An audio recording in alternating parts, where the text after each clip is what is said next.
For a year, a millionaire's fortune couldn't buy a single word from his silent daughter. Doctors failed. Therapists gave up. But in a small coffee shop, a young waitress with nothing but a cookie and a kind heart was about to perform a miracle that would leave him utterly speechless.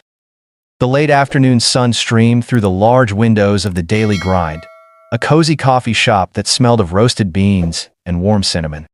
For most patrons, it was a haven of calm, a place to escape the city's relentless pace. But for Daniel Ashford, it was a gilded cage of frustration.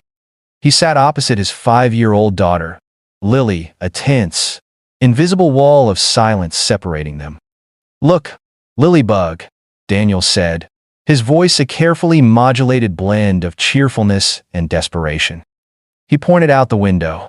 "See that big red bus? It's just like the one in your picture book. Can you say bus?" Lily didn't respond. She didn't even look.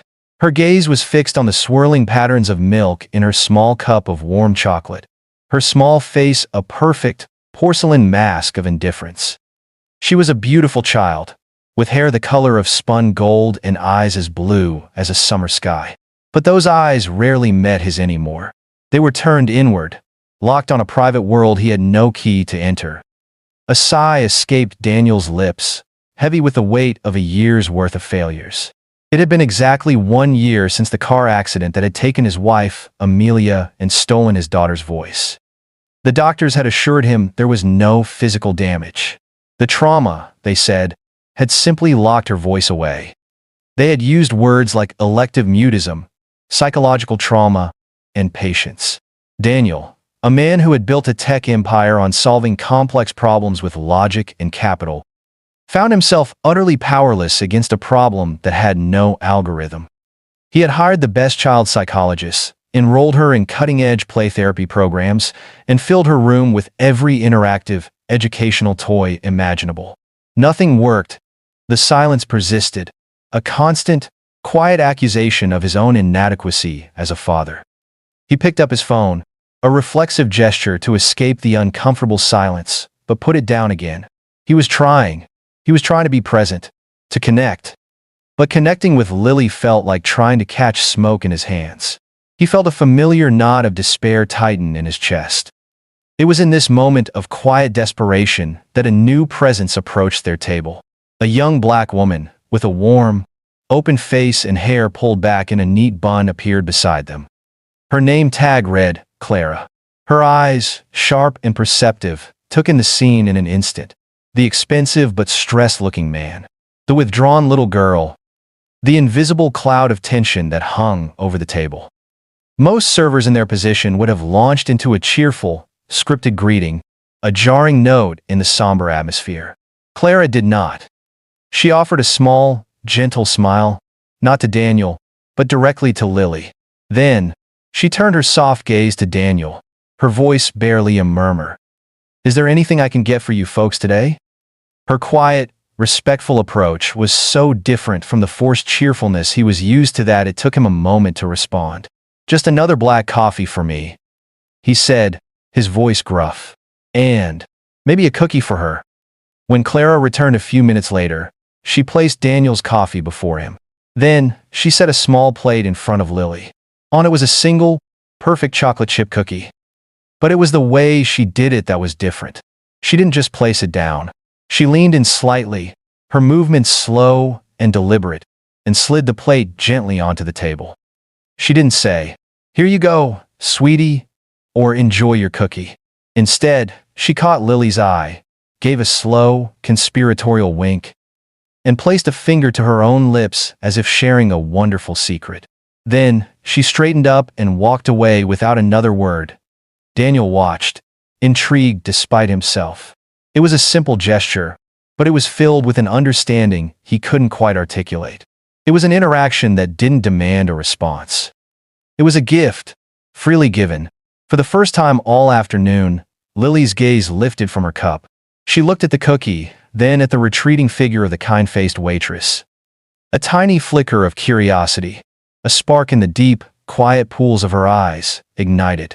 It was the first sign of life Daniel had seen in her all day. He felt a strange, unfamiliar pang of hope, which he quickly suppressed. He had been disappointed too many times before. Against his better judgment, the coffee shop became their new routine. They came back the next day and the day after that. Each time, Clara would greet them with that same quiet warmth. Each time, she would engage Lily in a small, silent ritual. One day, it was drawing a smiley face in the foam of her hot chocolate. Another day, it was folding a napkin into the shape of a swan. Each interaction was a silent question, a gentle knock on the door of Lily's locked world, never forcing it open, but simply letting her know someone was there. Lily, in turn, began to respond in her own silent way. She would offer Clara a small, shy smile. She would point to the pastry she wanted instead of letting Daniel order for her. They were tiny steps, but for Daniel, they were seismic shifts. Then, a week after their first visit, the miracle happened. Daniel was at the counter, paying the bill, his back to the table. He was in the middle of a brief, hushed phone call, confirming a meeting for the following morning. He heard Clara's soft voice behind him, and he assumed she was just clearing the table. "I think this one has extra chocolate chips," Clara whispered, her voice a gentle, musical hum meant only for one person. "It's our little secret, okay?" Daniel finished his call and turned around, a casual remark about leaving on his lips. The words died in his throat. Clara was kneeling beside the table, her body language open and non-threatening. She was holding a cookie out to Lily, not quite touching her lips, just holding it in the space between them. And Lily was leaning forward, her eyes wide with a look of pure, unadulterated wonder. And her lips were moving. Daniel froze, his hand still on his wallet, his body turning to stone. He couldn't hear a sound from where he stood, but he could see it. He could see the unmistakable, deliberate formation of a word. Her small mouth formed a perfect "oh," then closed, then opened again. He could read the word on her lips as clearly as if she had shouted it. "Cookie." His heart stopped.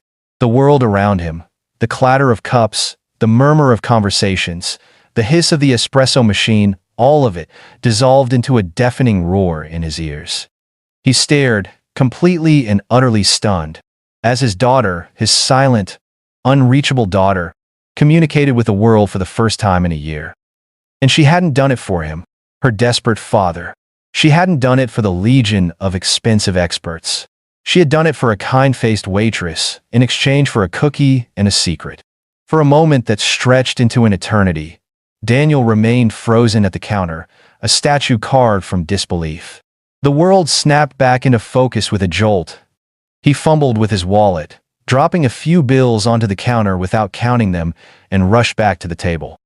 His mind was a maelstrom of questions, a chaotic blend of ecstatic joy and a confusing, almost professional need to understand the how. He reached the table just as Lily was taking a small, delicate bite of the cookie, a look of quiet triumph on her face. He knelt down, his expensive suit wrinkling on the coffee shop floor, his eyes searching his daughter's face for confirmation.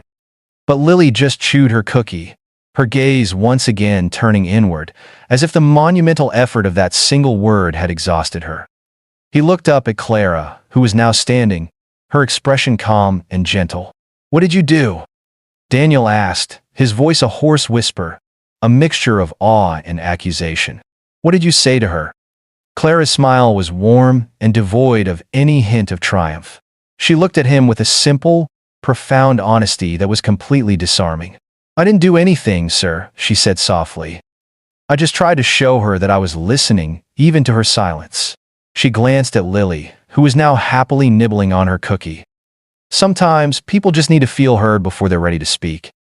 The answer was so simple, so utterly contrary to the complex, clinical approaches he had been paying for, that Daniel found it difficult to process. He had spent a fortune on experts who had analyzed Lily's trauma, mapped her behavioral patterns, and designed intricate therapeutic strategies. And yet, this young woman had achieved a breakthrough with nothing more than a cookie and an intuitive act of empathy.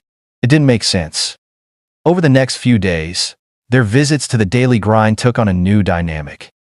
The coffee shop was no longer just a stop in their routine.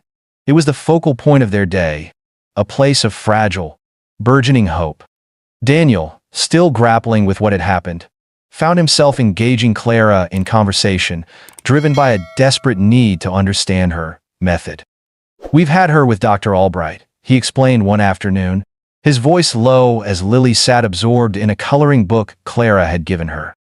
"She's the best pediatric psychologist on the East Coast. We've tried everything: art therapy, music therapy, even equine therapy. They all say the same thing: it takes time." He ran a hand through his hair, the frustration evident in his voice. "I feel like all I do is push and prod, trying to find the right button to press to get her back."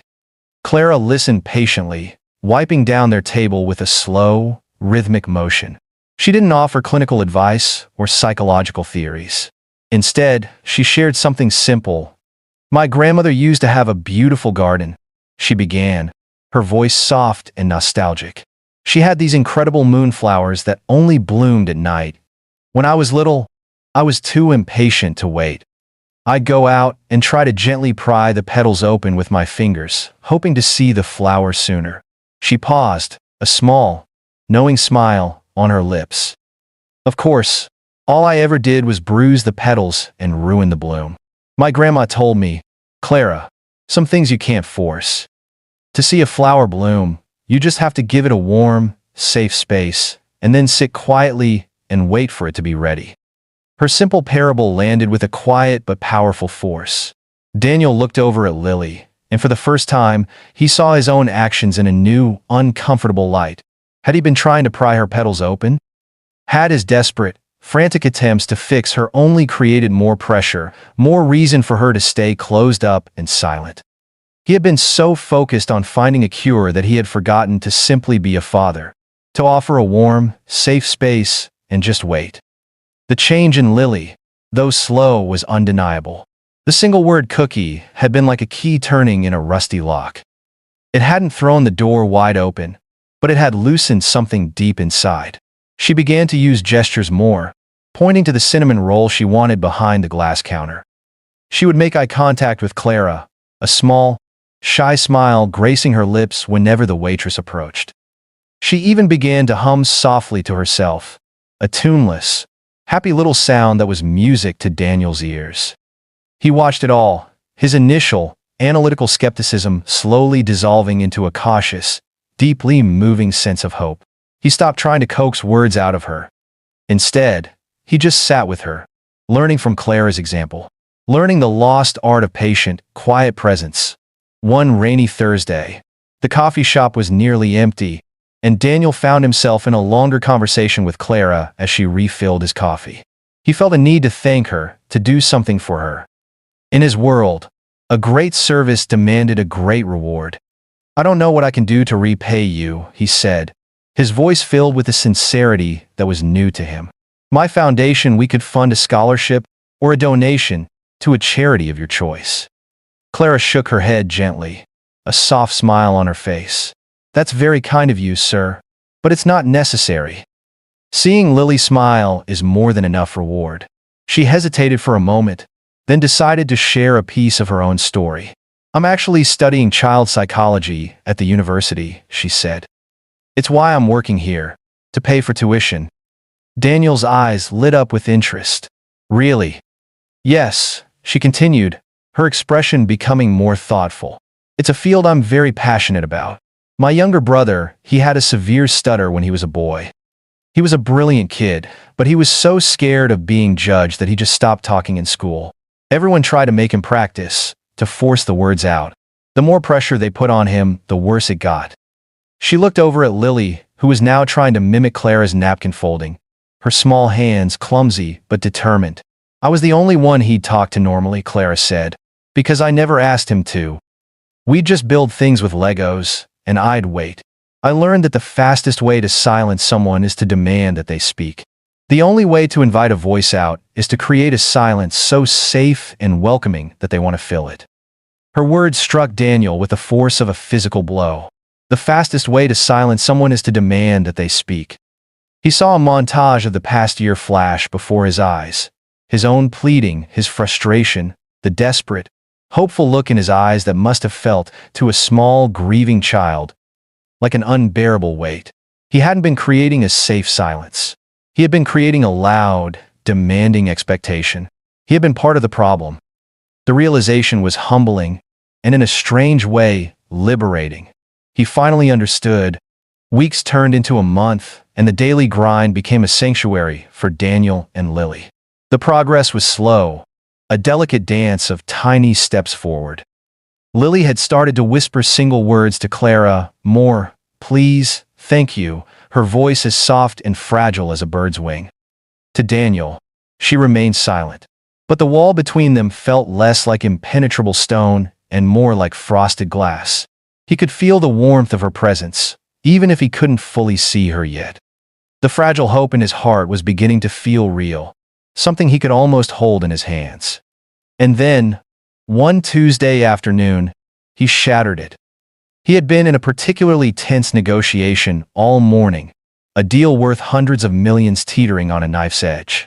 His phone rang as he and Lily were settling into their usual booth. It was his lead attorney. "What is it, Mark?" Daniel snapped, his voice sharp with the residual stress of the morning. "I told you I was not to be disturbed." As Mark delivered the bad news, a key investor was pulling out. Daniel's composure crumbled. The calm, patient father he had been striving to be was swallowed whole by the ruthless, embattled CEO. Unacceptable. He snarled into the phone, his voice rising, oblivious to the quiet coffee shop and the small, sensitive child sitting opposite him. "You tell them I don't accept their withdrawal. You tell them I will see them in court for breach of contract, and I will personally dismantle their entire portfolio brick by brick." He slammed his hand on the table for emphasis, the sharp crack making the cups rattle. In that moment, he wasn't a father. He was a warrior, a titan of industry, and his voice was a weapon. A tiny flinch from across the table broke through his rage. He looked up and saw Lily. She had shrunk into herself, her small shoulders hunched, her hands clasped tightly in her lap. The faint, budding smile she had been wearing was gone, replaced by a look of stark, familiar fear. Her eyes, which had started to meet his with tentative trust, were now fixed on her cup, the wall of silence slamming back into place, thicker and more impenetrable than ever. He had done it. With one outburst, he had undone weeks of delicate progress. He had reminded her that the world was a loud, angry, and unpredictable place. He had reminded her of why she had chosen silence in the first place. The phone slipped from his hand. "Lily, he began, but the words died in his throat. The self-loathing that washed over him was overwhelming. He felt like a monster. He had brought the very chaos he was trying to protect her from right to their table.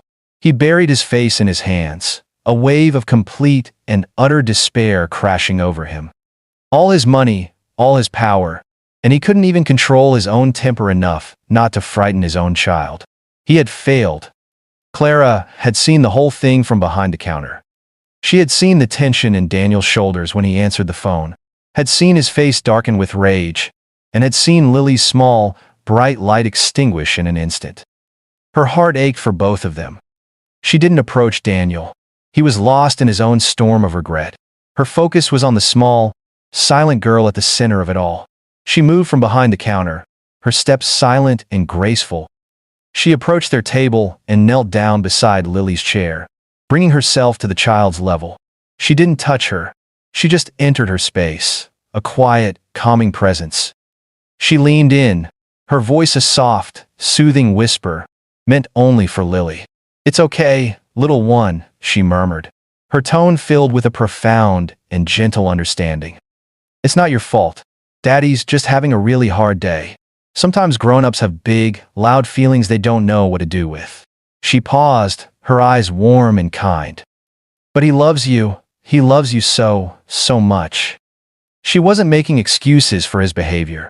She was validating Lily's fear while simultaneously reassuring her of the one fundamental truth that had been momentarily shaken: her father's love. She was translating the loud, scary language of adult anger into the quiet, safe language of a child's heart. Lily slowly lifted her head. She looked at Clara's kind, empathetic face, her dark eyes a pool of calm in the midst of the storm. She saw a safety there, an understanding that asked for nothing in return. Then, her gaze shifted. She looked past Clara to her father, who was still sitting with his head in his hands, his broad shoulders shaking with silent sobs. For the first time, perhaps, she didn't just see his anger. Through Clara's words, she saw the pain behind it. She saw his sadness.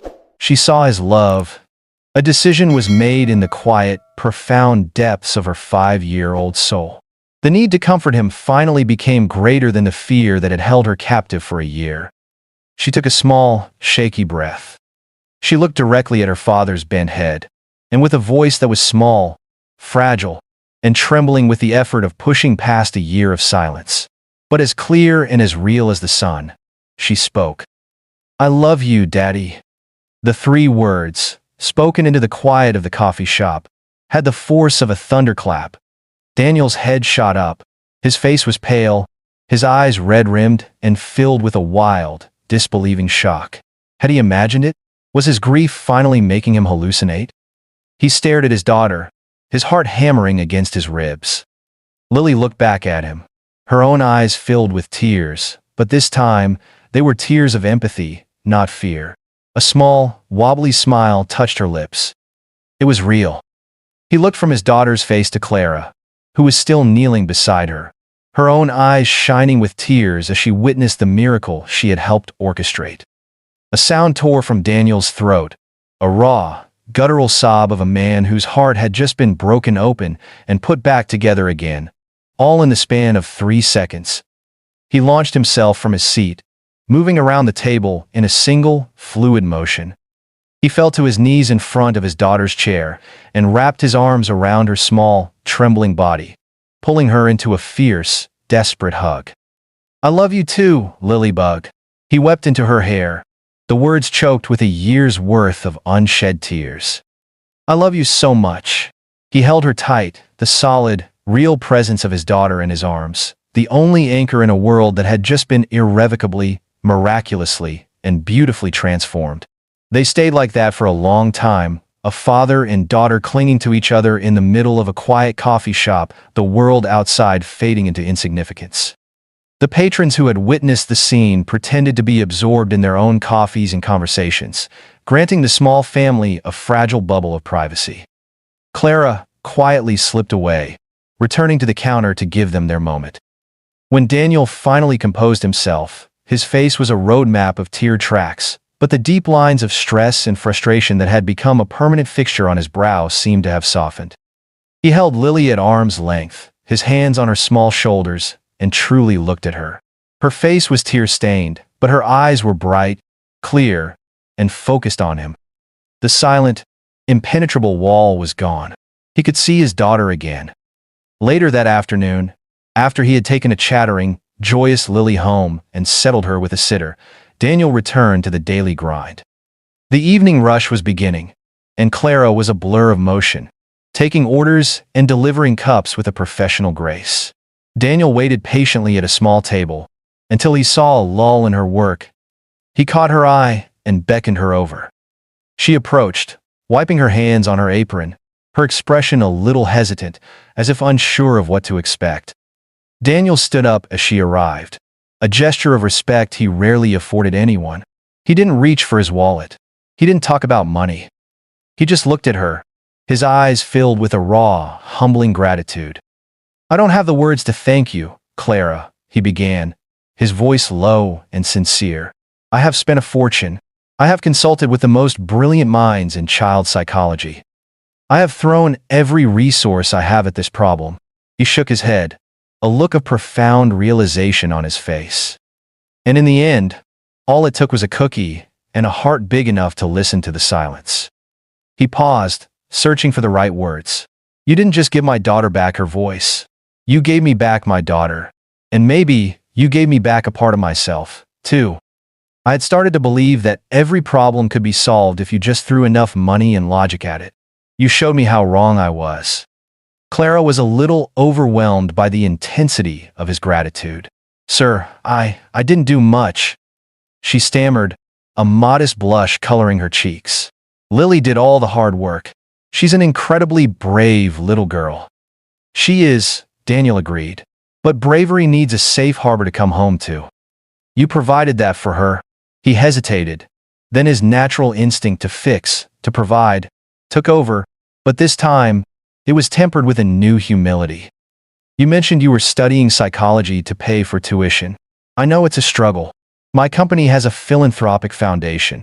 I want to personally sponsor a full scholarship for you. For your entire degree and your master's, should you choose to pursue it. He saw her about to protest, to refuse, and he quickly held up a hand. Please, he said, his voice earnest. Don't see this as charity. Don't see it as a payment. See it as an investment. The world needs more people with your gift, Clara. People who understand that the most important healing doesn't come from a textbook, but from the heart. Consider it a fellowship for a future therapist who has already proven herself to be one of the best in the field. Faced with an offer framed not as a handout, but as a recognition of her own inherent worth, Clara found she couldn't refuse. Tears of gratitude welled in her own eyes as she accepted. That day was a turning point. The miracle in the coffee shop wasn't a fleeting moment. It was the beginning of a profound and lasting change. Lily's voice, once unlocked, began to fill their large, quiet house. At first, it was a trickle soft whispers, single words. Then, it became a stream of hesitant sentences. And finally, a joyful, babbling brook of questions, stories, and songs. Daniel learned about her imaginary friends, her favorite colors, the secret world she had lived in for a year. Every word was a precious gift, and he learned to listen, truly listen, to each one. Their relationship transformed. The tension that had defined their interactions was replaced by a new, easy warmth. He stopped being a problem solver and simply became a father. He learned to sit in the quiet with her, not waiting for her to speak, but simply enjoying her presence. They read books together, her small voice joining his. They baked cookies, a happy, messy affair. He was discovering his daughter all over again, and in doing so, rediscovering the joy in his own life. The daily grind remained their special place. They would visit several times a week, not out of necessity anymore, but out of a shared, happy memory. Lily would run to greet Clara with a hug, chattering away about her day, and Daniel would sit and watch them, a quiet, grateful observer. He saw in Clara a wisdom and a grace that had nothing to do with age or experience, and everything to do with a pure and compassionate heart. He had thought he was the powerful one, the one with all the resources. But he now knew that true power lay in the quiet, gentle strength of a young woman who knew how to make a child feel safe enough to speak. 1 year later, the scene at the daily grind was both comfortingly familiar and miraculously different. The same warm, golden light filtered through the windows. The air still smelled of coffee and cinnamon, but the atmosphere at their usual table had been transformed. Daniel sat with a relaxed smile, his gaze soft as he watched his daughter. Lily, now 6 years old, was no longer the silent, withdrawn child. She was a vibrant, chattering little girl, perched on the edge of her seat, her blue eyes sparkling with excitement. She was recounting every detail of her first day of school, her hands animating her story with dramatic flair. And then Mrs. Davison said I had the best drawing of a dinosaur, and she's going to hang it on the wall for everyone to see. Lily announced, her voice filled with pride. Sitting beside her, smiling just as brightly, was Clara. She was no longer wearing her waitress apron. Dressed in a smart but simple blouse, she looked every bit the promising young academic she was becoming. Thanks to Daniel's scholarship, she was now a top student in her psychology program. Her days filled with studies and her evenings free from the exhausting grind of waiting tables. A dinosaur artist, Clara said, tapping Lily playfully on the nose. I always knew you had a special talent. After I graduate, Clara said, turning to Daniel, her expression filled with a quiet, determined passion. I've been working on the business plan for the center. The Lily Pad, I'm thinking of calling it. A small, welcoming place for children who have trouble finding their voice. Not a clinic, a safe space. With a garden for moonflowers. Daniel nodded, his heart swelling with a pride that was twofold for his daughter, and for this remarkable young woman he was now honored to call a friend and a business partner. He was, of course, the primary investor in her future center. "It will be a wonderful place," he said, his voice filled with a quiet conviction. He leaned back, taking in the scene. He watched the easy, loving rapport between Clara and Lily, two souls who had connected on a level he had once been blind to. He watched his daughter, once a prisoner of silence, now a master storyteller, filling the world with her own unique music. In that moment, surrounded by the simple warmth of a coffee shop, Daniel Ashford, a man who commanded billions, understood the true nature of wealth. Daniel Ashford had traveled the world and hired the brightest minds, searching for a cure for his daughter.